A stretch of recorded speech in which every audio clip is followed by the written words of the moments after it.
Greetings, everyone. This will just be a brief word of introduction to the video of the speech given at the Wyoming Historical Society in Evanston, Wyoming. My speech entitled "The Tie Hackers: Unsung American Heroes Without Whom the West Might Not Have Been Won." I was a month or so ago. I visited the museum in Evanston and met Kay, who was the one that invited me to give this speech, and she will be the one that gives me the introduction. We're seeing here just a view or two of the tie hackers as we get ready for the speech. We first see the beautiful north slope of our beautiful and wonderful Uintas. Here you see the museum, the main entrance, and then the old building here, and then Kay. She is the director of the museum, and I might add my battery ran out, and so only 31 minutes of the speech were recorded, and so afterwards I have put together a segment which will make up for the rest of the speech and add some very, very interesting things that came out of the whole experience. I'd like to introduce our speaker to our August Brown Bag, and this is Mr. Cordell Anderson, and he is a person who's walked probably 10,000 miles in the high Uintas looking for all this information that he's picking up. And he's going to talk to us today about the tie hack history in these mountains, and he is the originator of the High Uintas Project, and he's also a correspondent for KSL Outdoor Radio. So prepare for a wonderful talk. Thank you. As mentioned, my battery ran out, and so the recording of an hour-long program only lasted 31 minutes. You've seen the introduction by Kay there, and now I'll show just the last segment before the battery ran out, where we were talking about something that Kay asked me about. And so this will be part two. There will just be a repetition of this last little segment, and then I will go on and put together a few things that will help us understand the rest of the speech. Faye asked me a question. She said, how was it? Do you have any artifacts? And I probably said I don't really. Did I say I didn't have any? I can't remember what I answered, but I didn't really have much. And so what I did this morning, I did my hour of jogging along the railroad tracks this morning. Union Pacific Railroad. And so I have some artifacts now. This is an old piece of wood, and it's just got to be from the tie hackers. If you want to carbon date it to prove me wrong, you go ahead. But there's something. And then one that didn't work, I guess. And another something that broke off, and I'm not sure what kind of a wreck this caused. In my jog this morning, I saw a fellow coming towards me, and he had an orange vest on, and he had gadgets, and he was going along, and he was every now and again painting some of the ties. And so now there's something new that I've learned. We don't just know about tie hackers, but there's also tie markers. He's a tie marker. His name was Tim. He's walked from here all the way to California and back, checking the railroad ties, and marking those which need to be replaced. And he said, hey, we still have railroad ties that are functioning from the tie hackers, you know. I'm sure from the newer period.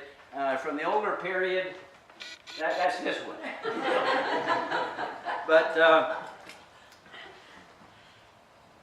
I really do have a few artifacts. I usually, in these sites that I've discovered, I don't like to pick up and take things away, but I've broken the rule a couple of times. And this is so that all of a sudden, if there's an archaeologist that comes on the spot, everything is there for them to find and examine and to help them figure out what the history is. But I have picked up a few things. In determining whether a site is from the old period, 1867 to 1880, or from the new period, 1912 to about 1940, there's a number of things. First of all, if it's from the old period and it's a log cabin, it's mostly rotted away. Most of them have rotted away by now. There are, but you look at it, if it's small, if it's very crude, if it doesn't have any windows, if it has a low door, and if it has rocks inside, signs of having had a fireplace, that's probably from the old period. And then you look for nails. Nails before 1910 were all square nails. The Hilliard flume that I mentioned comes down from Gold Hill in the Uintas to Hilliard. It also had a couple of feeder flumes, one the Howe feeder flume. And I went searching for evidence. The Hilliard flume, I might say, the books, the reports say there's nothing left. It was all cannibalized because it functioned from 1873 until about 1880, and then it ended, and it was originally called Sloan's Folly. But yet it really worked and was considered to be an amazing engineering feat. Sometimes it was as high as 30 feet. It had to maintain a certain slope all the way down to Hilliard so that the ties would be going about 15 miles an hour. It would take the ties and other wood products about 2 hours to get to Hilliard. You know, Gold Hill, where it started, at a place called Mill City, the Mill City ghost town, which, by the way, I have failed at finding. And I've talked to Bernard Acey, the Forest Service trail and wilderness manager in this area. He hasn't found it either. He found a couple of cabins, but they're over in an area where it wouldn't really have to do with the flume. But I have a report on my website that maps all the sites, the loading sites, the diversion dams, the cuts through hills to keep the flume going at a certain level. And so sometimes they had to cut through hills, other times they had to build it up on trestles. 80 tons of square nails were used to build the Hilliard flume and the Howe feeder flume. And I finally found the Howe feeder flume with braces and a lot of rotted stuff. And so there I have pictures on my website of what's left of the Howe feeder flume. These nails up here in the top are from the Howe feeder flume. You can see some of them were very big, and then there was some small. From Piedmont, I know the Gill family, they have no trespassing signs, so that you're not supposed to go and look at the ruins. And I've always respected that. But when I met Kelly over there, Kelly Bucio, does that sound familiar? Something like that. But anyway, she was, it's her second marriage. Her first husband, who was from the Piedmont family, died in an airplane accident in which she was left a cripple. But she said, "Oh, you can go see him." Of course, she's from the Byrne family, so she didn't really have any authority to give me permission to go see them. But I ignored that little detail, and so I went and checked all the ruins, and I did collect a few square nails, just for fun. As the time ran out, I was showing the artifacts that I had, square nails, first showing the square nails from the Howe feeder flume, and then I was mentioning the Piedmont ghost town with a few nails that I was able to acquire. Last of all, I showed my experience in the Middle Fork of Black's Fork, where I found two cabins that had They were small, very rotted away. They showed signs of having a fireplace inside, and no windows. And I looked then for square nails, which would sure, it being from the old period from 1867 until about 1880, and I did find one square nail that you see here. But the 14 sites up Middle Fork of Whitecourt that you see on the topographical map here, I interpret as probably being a whole community. Probably Swedes or Finns, and this is something, of course, one of the big questions. I'd like to find some good solid historical information about what happened up there, but I can't find mention of it anywhere in any of the things that I've read. And so if anybody has any information, that would be great. The second question that I posed was about the ghost town, Mill City ghost town, where the Hilliard flume started. And there in this book on ghost towns, it talks about it, and there's ruins, and but I have tried to find it, and I never have been able to. I also talked to Bernard Acey from the Forest Service. He hasn't been able to find it either, and there was someone in the group in the museum that day that said that he's found artifacts, and he has 40 pictures of 45 ruins, and he's tried to find the Mill City ghost town too, and he hasn't been able to find it. And so someone suggested, well, I guess you'll have to Google it. And I said, well, there's a problem Googling, and here you see it.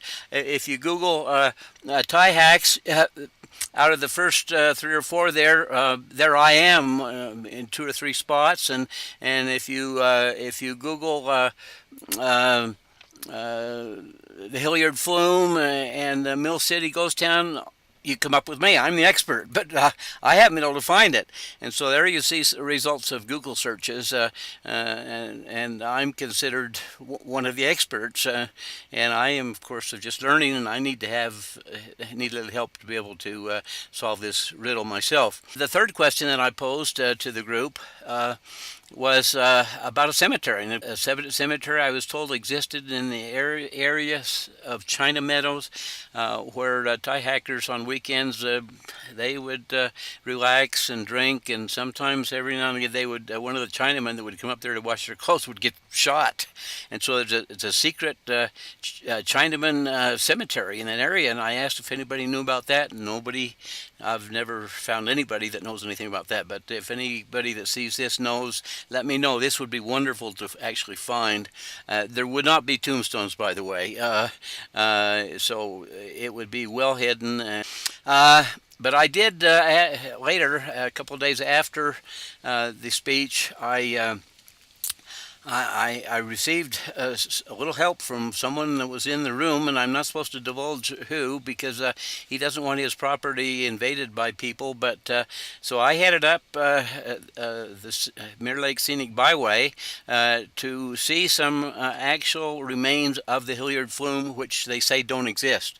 And of course, I experienced the Utah Tour cycling race, and you see in the background in the first shot there where Beartown was, and then in the second shot you see in the background some old buildings that were similar to what ranchers have in the area, because the Hilliard flume was cannibalized and the wood was used to build farm structures and ranch structures in the area. And so there you see something similar to what maybe the Hilliard flume materials were used for. I got up to the Bear River guard station, and there Becca, who I met here a month or so ago, she was up changing one of the signs, and she was the one that I mentioned having 20 years old, before 20 years old, having reconstructed this 1993 Dodge Cummins diesel pickup truck, which I thought was just amazing. But she got out of the way just in time for the racers to come by, and so there's the first place guy going up there, and here's the pack coming behind, and from there I headed for Evanston, and all the way to Evanston the cyclists were strung out through that whole area of 40 miles, and so some of them were not doing too good. But But there they go up the Mirror Lake Road. It would have been great to be up on the pass and see how many actually got there. But I got on this in this area to find remnants of the flume, and I actually got where there are signs of the old Mirror Lake Road before it was ever paved. And along the up above the Bear River, the flume actually came down from Gold Hill and eventually across the river and was over on the east side, and along a very steep hillside there is where I started finding first square nails, which 80 tons of these were used in constructing the flume. And I went along, and there were quite frequently there were in a very normal line of the pathway of the flume, there were piles of rocks that were the foundation of the structures that held the flume up. And so I found a number of them, and in some of these pictures, there's actually several of them in the picture. You can't see them very good in the picture, but they're there. And then in some of them, there are logs, pieces of wood that were cut on one or both ends and used as part of the structure. Here you see one cut at an angle on both ends, which was the angle that the flume actually had. And then more square nails. So I came out of there with more artifacts, and then all of a sudden I found we found a really good structure that supported the flume as it went down into Wyoming, and here you see some good pictures of that. So there I finally got some actual pictures of remnants of the flume. And I did come out of there with one piece of wood, which was a very small piece, about like a 2x4, that had the angle cut that was the angle of the flume, and this would have been part of the one of the braces that held up the flume, and of course the nails. I just want to end by mentioning, in the speech I mentioned the Uinta guard station, which is a cabin actually built by the tie hackers in 1928 and is still in use today by the Forest Service. And there I met Teresa and Bob Fasanelli, and they are the ones that opened my eyes to the tie hackers. So all the credit goes to them actually for me getting involved and learning about the tie hackers, and actually now being in the Google search in position 1, 2, or 3, or 4 in whatever you look for about the tie hackers. It all started with Teresa and Bob. So we want to give a lot of credit to the tie hackers, without whom, of course, this Continental Railroad that was built by hand across the whole United States, which in itself was just an incredible feat. With pick and shovel, this was done. But without this, all of this incredible effort by these people, the tie hackers, specifically in our discussion today, this continental, the Union Pacific Railroad and all the spurs that took off from it wouldn't have ever come into existence. And so here we see the Union Pacific today. And then here is the tie marker. So we know about the tie hackers. Now we learn about the tie markers. This is Tim. He walks the tracks and marks the ties like these. That he says there are some that still from the tie hackers, like these you see here, and these here on a side spur, which don't need to be changed, but they're still there from the tie hackers. And then they're being replaced, of course, by ties that are treated and last a long time. And so there Tim goes on his way to California, walking the tracks and helping to keep this railroad going. So let's keep in mind the tie hackers, and let's give them credit as real American heroes, without whom the West might not have been won. And last of all, I'll just show this Forest Service pamphlets about the tie hackers, where it doesn't show very many sites. And then I showed how I've added to it all the places that I have explored and discovered. Kay at the museum made a copy of this, and so I'm sure she can make it available to anybody that's interested.